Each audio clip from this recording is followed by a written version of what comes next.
We are starting with this clean palette shot. You can grab the raw clip from the description. First, work on the original layer. Add a streamer stroke effect that instantly brings out the soft glow. Then drop in a gentle veneer. Keep the focus locked on the subject.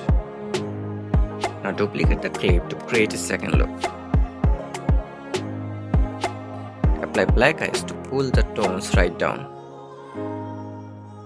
Now layer Electro Border 2 on top. That gives the shot a blue energy outline. With both looks ready, mask the cool layer. Here I am using a simple rectangle mask. That's it. Here's the final result.